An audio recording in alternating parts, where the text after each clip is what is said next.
Hi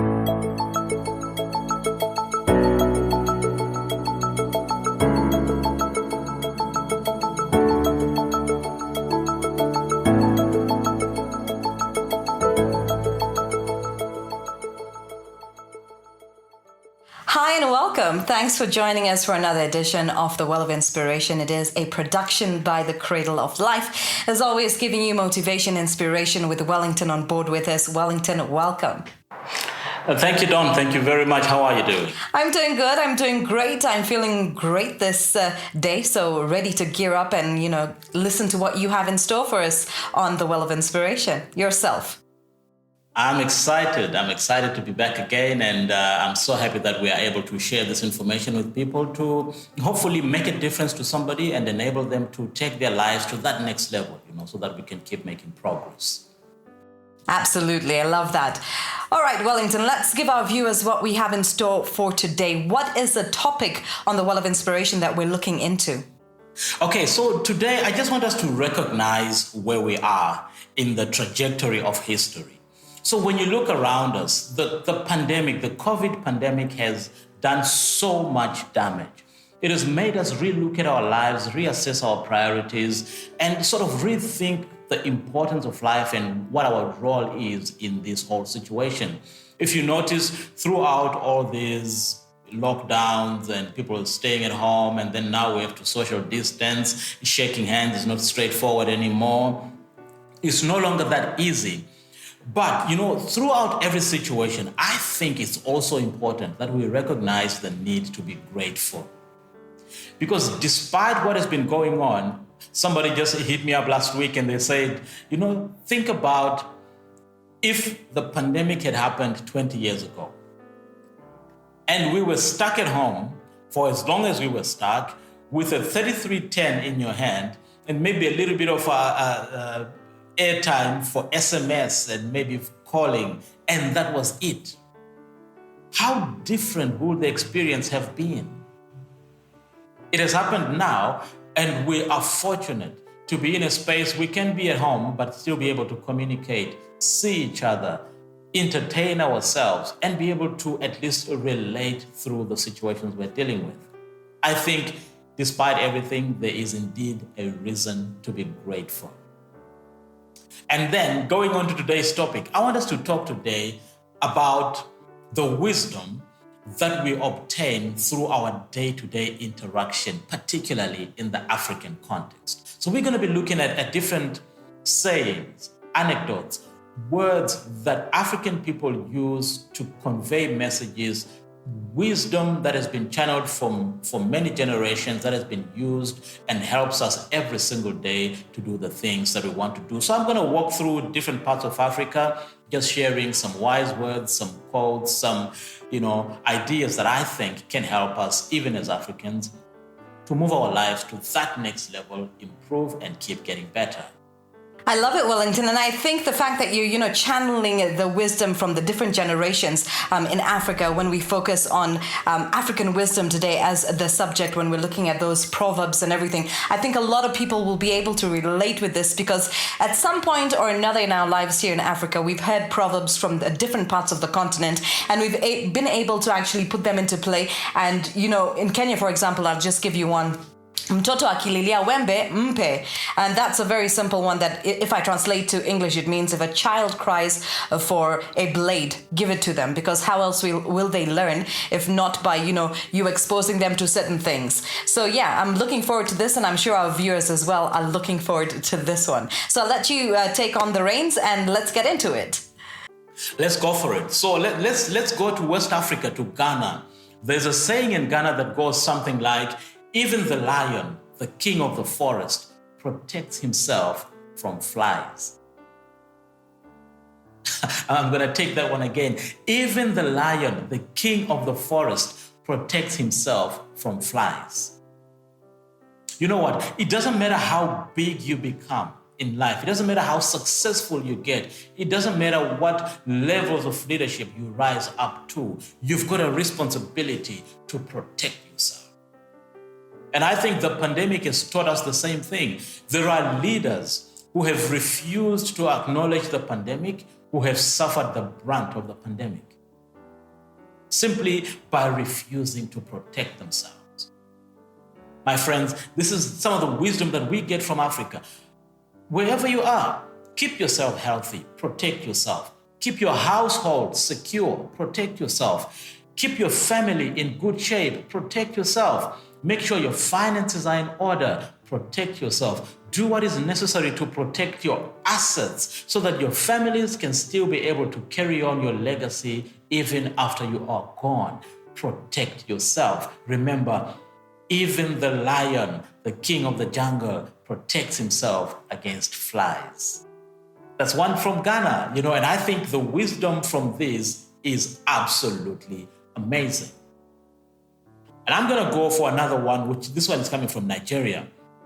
In Nigeria, they say a doctor who invoked a storm on his people cannot prevent his house from destruction. So, look, if you make decisions, you are, for example, a headman in Africa, you are looking after a whole village. If you make a decision that is detrimental to your people, you cannot avoid also suffering the pain that comes from the decision that you have made.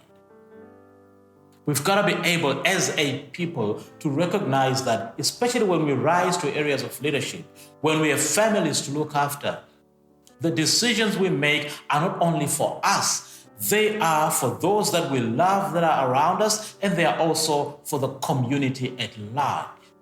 It doesn't matter who you are, whatever decision you make, it's got a direct impact on those around you, and unfortunately, it also gets to affect you in the same light. Absolutely loving this, Wellington. I absolutely love that. So we've touched on Ghana and we've actually touched on Nigeria. Anything else that you want to touch on in the African proverb world? You know what? I find, I've been looking around and I see this as very, very inspirational. So when we think about harmony, okay, in Gambia, there's a popular proverb that says, if your only tool is a hammer, you will see every problem as a nail. If your only tool is a hammer, you will see every problem as a nail. What does this say? Number one, what tool are you holding in your hand? If you're holding a hammer, recognize that it is not every bit of work that needs to be done that will be accomplished by the hammer. Let me bring it to our personal development space. If you are qualified in one specific area, understand that if you decide to go and start a business, you're going to have to acquire other skills that are necessary. If you are an engineer, when you start a business, now you've got to learn finances. You've got to learn human resource management. You've got to learn communication, marketing. Don't just get stuck with that one tool that you have in your hand, just like the guy who's referred to in Gambia as the guy holding only the hammer and looking at everything thinking that it's a nail. I love this, Wellington. I absolutely love the way you expound on it as well, and the way you give insight into that and make it something that we can actually apply to our own lives. Because when we look at these proverbs, they have deeper meanings and different ways that, it can affect us in different aspects of our lives. So I absolutely love the way you are expounding on this. It's absolutely fantastic as we focus on African wisdom. African wisdom indeed. And let me just give you another one right now, which says, sticks in a bundle are unbreakable. That says, when you focus on just working alone without collaborating with other people, you are more vulnerable than people who come together and work together for a purpose. I believe that working together will render us much stronger. And when the enemies come against us, we are able to defend our territory with a lot more purpose and a lot more capability than when we stand alone. They also say that if you want to go quickly, go alone. But if you want to go far, go with other people. Absolutely love this. And I think out of all the ones you've given us so far, I absolutely love this one. And it says, sticks in a bundle are unbreakable. I absolutely agree with this, because when you do the whole teamwork together, when you collaborate with people, you get more ideas, you get different elements that you can put onto a foundation that you can say, okay, it's a solid foundation and we can move forward with whatever it is that we're working on. Unlike if you're moving alone, yes, like you say, you will move fast, but together you will go further. Maybe we can go for a quick commercial break, and when we come back, I'll give you a little bit more, because there is quite a lot of wisdom coming out of our motherland that I think the world needs to hear. Absolutely. This is A Well of Inspiration, a production by the Cradle of Life. Today it's all about African wisdom. Stick around.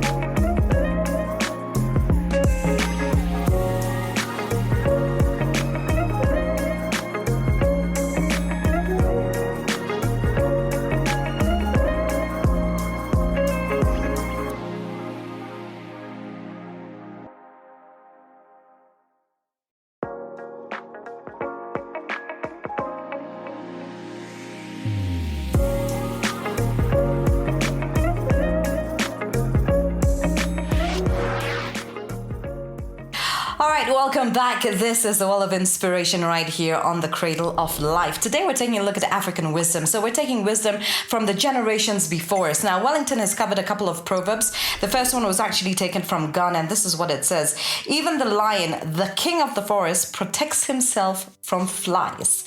We went on to Nigeria. We took a look at another one. It was a doctor who evokes a storm on his people cannot prevent his house from destruction.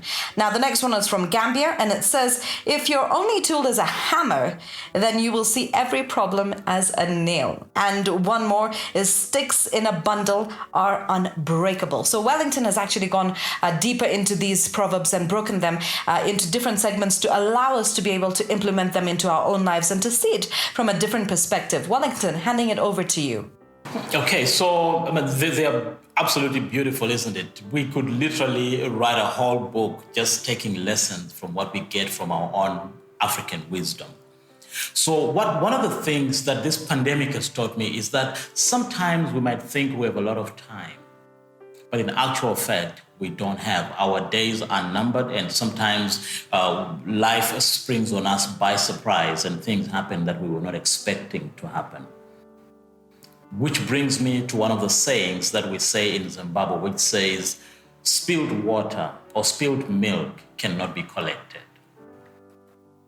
You know what, my friends? Sometimes we cause damage. And when we cause damage, we think we're able to recover. But from time to time, some of the things we do to each other, against each other, scar us forever. If you look around, there are so many men and women who will narrate stories of abuse in their childhood, which has had an effect on them up until their adult life, and it continues to affect them every single day, which is becoming a big issue, and mental health is becoming a very big topic nowadays, simply because people are dealing with so much spilled water from many years ago that they've not been able to collect. You know, that is why in Benin, they also say you must attend to your business with the vendor in the market and not listen to the noise of the market. You know, because we often get into these situations where you've got something to do, but when you look around you, the world is telling you to do so many different things, and then you neglect that which you need to do by following the noise, following the trends, following the fashions, following what the media is saying, and then we forget to do what is important in our lives. Focus on the business of the moment and deliver on that, and ignore all the noise around you. And I think these proverbs that we have are, you know, a great way to make us sit down, take a moment, and just reflect on the different aspects of our lives, like you've put it, Wellington, when you say, you know, the noise, sometimes it can actually be too much in our lives, and we need to find a way to drown it out and focus on what is actually necessary, what we need to put into place to actually move us to the next level of our lives, a better level, a positive level of our lives, by just drowning it out and paying as much focus as possible as to what is at hand. Absolutely, absolutely.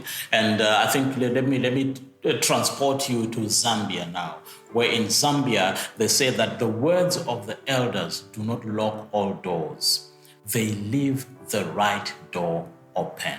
Yeah, the words of the elders do not lock all doors. They leave the right door open. You know, sometimes we struggle with getting advice from our elders, advice from those who have walked the journey that we are walking on now. And we tend to think that we know better than them, or we think they are blocking doors for us. They are closing opportunities on us, when in actual fact, they're simply protecting us and allowing us to walk through the right doors when it's time to open. This actually ties in with what they say in Sierra Leone, where they say that if the cockroach wants to rule over the chicken, then it must hire the fox as a bodyguard.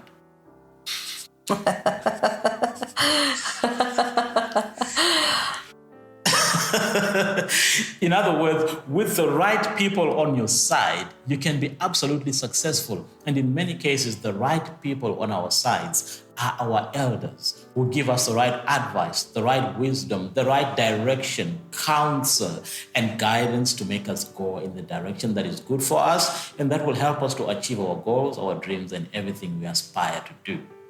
Absolutely. I agree with you on this, Wellington. And I think, when we're taking a look at the continent, Mama Africa, I think the elders have a lot of wisdom to bestow upon us. And I think in today's world, in 2021, 2022, I'll take that again, sorry, because it's premiering next year, yeah? Okay, sorry.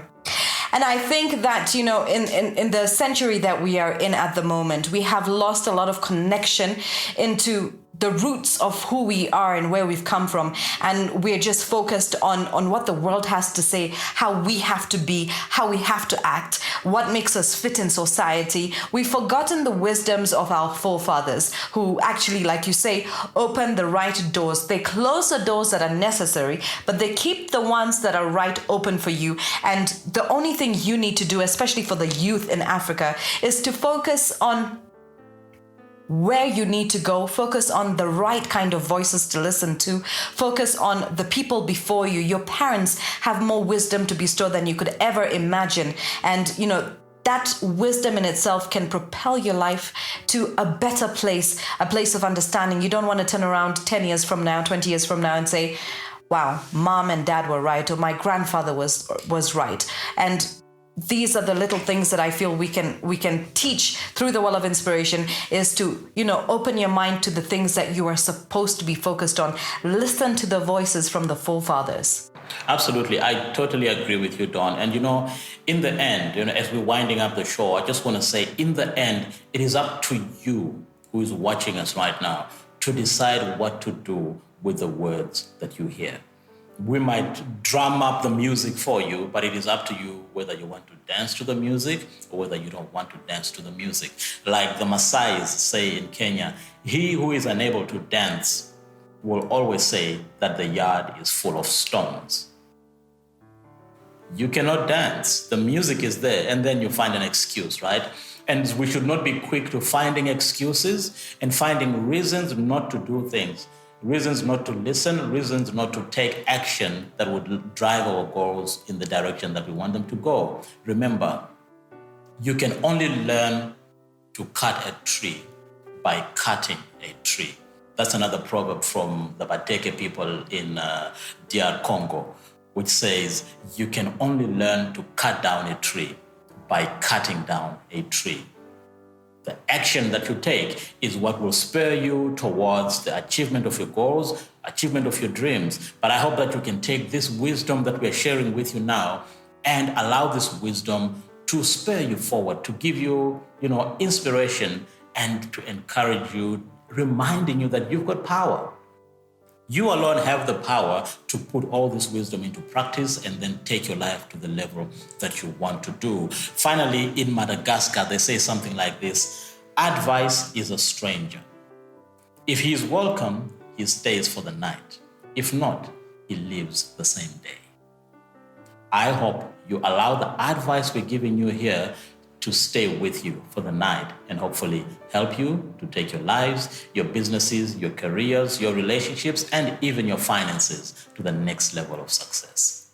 Wellington, I absolutely love this episode of The Well of Inspiration. And for those who are viewing this episode of The Well of Inspiration, don't forget, wherever you may be from, whichever part of Africa you may be from, we would love to hear from you. In fact, if you have any African proverbs from your own country, please do comment below and, give us the meaning of those proverbs. We would absolutely love this. Don't forget to check out The Well of Inspiration on their website. It is www.wellofinspiration.com. Check us out as well at The Cradle of Life. It is www.thecradleoflife.co. Please do interact with us. If you have any questions on today's subject, don't forget we do have a comments section at the bottom, so please do put your comments forward. Wellington will be excited to actually help you on that front and maybe help you further as well when it comes to your life and taking your dreams and your aspirations to the next level of success. Wellington, asante sana. It's been great to have you. Fantastic. Thank you so much, Dawn. It has been a pleasure indeed, and I certainly look forward to the next one. Absolutely. Catch you on the other side.